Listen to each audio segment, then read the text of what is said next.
let's have a look at the last question in this paper, question 5.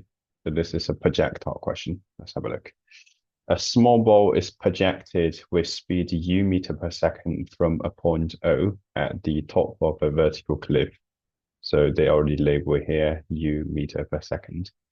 And then the point O is 25 meter vertically above the point N, which is on horizontal ground. So this length will be 25 meters.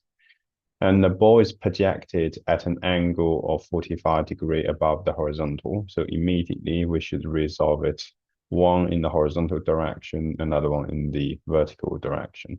So the vertical direction should be the opposite of the angle, so it should be sine. So we write as u sine 45.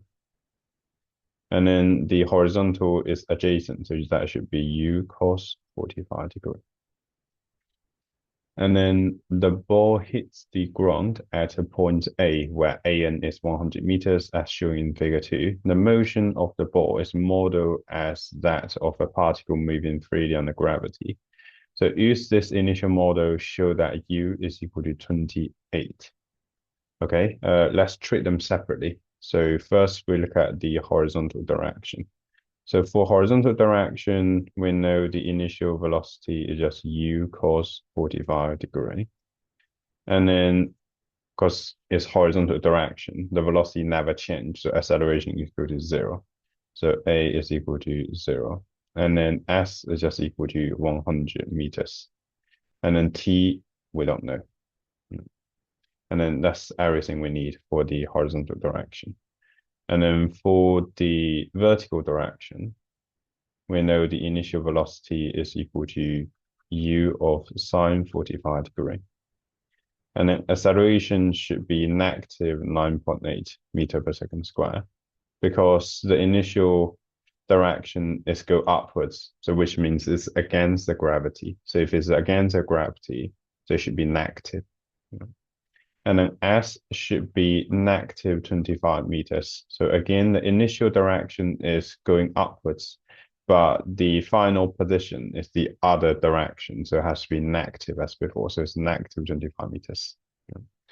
And then, so we know U, we know A, we know S, and then T, we don't know. So that's everything we need. And then we don't know the final velocity, but we don't really need it in this case. So now let's set up the equation. So for the horizontal direction, because it's constant velocity, so if it's constant velocity, we just have to use velocity times by time. So u cos 45 times by time is equal to 100 meters. And then cos 45 is root 2 over 2. So root 2 over 2 times ut is equal to 100. And that's the horizontal direction. So for the vertical direction, so we know U, we know A, and then we know S. We don't know T, and then we don't know V. So there are two choices, because we know 3 of them. We can either use S equal to UT plus half AT square, or we can use V square equal to U square plus 2AS. However, if we use the second equation, we don't know V, and then we already don't know what U and S is. So that would be 3 different unknowns. So it's very difficult to solve. And if we use the first equation, we know S, we know U, we know A, and then the only thing we don't know is T. So we only have like T we don't know, and then this U we don't know. And then for the first equation, again, we have U we don't know, and then we have T we don't know. But we have 2 equations, so we can just solve the simultaneous equation easily. So that's why we need to use this equation, not the second one. Otherwise, we will have V, U, and T we don't know. That would be 3 unknowns. It's very difficult to solve. Yeah. So set them up. S is negative 25. And then U is U sine of 45. And then times by T. And then plus half times by acceleration, which is negative 9.8, and then T squared. So now simplify that. That would be negative 25 is equal to sine 45 is root 2 over 2, and then minus 4.9 T squared. So now put them together. So the first equation is √2 over 2ut equal to 100. And the second equation is √2 over 2ut minus 4.9t squared equal to negative 25. And then because we already know √2 over 2ut equal to 100, we can substitute in immediately. So we can just change √2 over 2ut equal to 100. So 100 minus 4.9t squared equal to negative 25. So then plus 25 for both sides, we have 100 plus 25 is 125. And then plus 4.9t squared for both sides, we have 125 equal to 4.9t squared. So then t squared is just equal to 125 divided by 4.9. Then square rooted, we have t equal to, put in the calculator, square root of 125 divided by 4.9 is 25√2 over 7. And then to work out u, we can just substitute it into the first equation. That seems easier. So √2 over 2 times by u times by t, which is 25√2 over 7 equal to 100.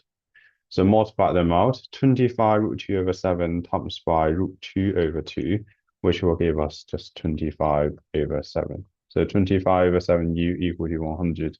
Then u is just equal to, we can use 100 times 7 for both sides to cancel out the fraction and divide by 25. Then we have u equal to 28, which is what we need to show.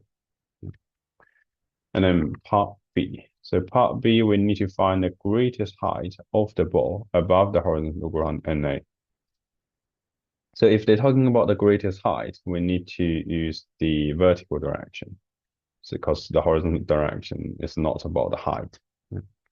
So for the vertical direction, so now we know u is 28, so that means the initial velocity has to be 28 cos 45, which we can just work it out straight away. So cos 25 times cos 45 is equal to 14√2. So yeah, that's what we know. And then again, acceleration is negative 9.8 meter per second square because this goes upwards, which again, the gravity. And then this time we're looking for the greatest height. So the greatest height has to be when the velocity is equal to 0. So it has to be look something like this. So this would be the greatest height. So at the greatest height, the velocity equal to 0 because it doesn't have enough velocity to move any further because this is 0. That's why it goes down. And then we're looking for the S. So we know U, we know V, we know A. The only thing we don't know is S. So we can just use V square equal to U square plus 2AS. So V 0, U is 14√2, so we can square that. And then plus 2 times by negative 9.8, and then times by S, which we don't know yet. So then simplify that, we have 14√2 square. That should be, so 14√2 square is 392. And then minus 2 times 9.8, which is 19.6 S. So then 19.6 S is 392. So S is just equal to 392 divided by 19.6, which is equal to 20 meters. So the 20 meters should be from point O until the greatest height. So like this length is 20 meters. But be careful with the question. Yeah. They want you to find the greatest height of the ball above the horizontal ground. So this is the length they want you to find. So we need to add the 25 meters to get the greatest height above the ground. So then 20 plus 25 is just equal to 45 meters. And that'll be the answer for part B. Okay, in part C it says, so in a refinement to the model of the motion of the ball from O to A, the effect of air resistance is now included. So this refined model is used to find a new value of U. So how would this new value of U compare to 28? So obviously, this new value has to be greater than 28, because if nothing else changes, you only have an air resistance. So we definitely need a higher initial velocity to overcome that air resistance in order to travel the same horizontal distance. Yeah. So then just the new value of u is greater than 28. And then for part D, state one further refinement to the model that would make the model more realistic. Yeah, this one is always the same. Like normally we just say more accurate value of G, or you can say like the spin of the ball, something like this should be fine. Thank you for watching the video. If you have any questions, you can leave some comment. And then if you find the video helpful, please like it and subscribe it. May the A star be with you.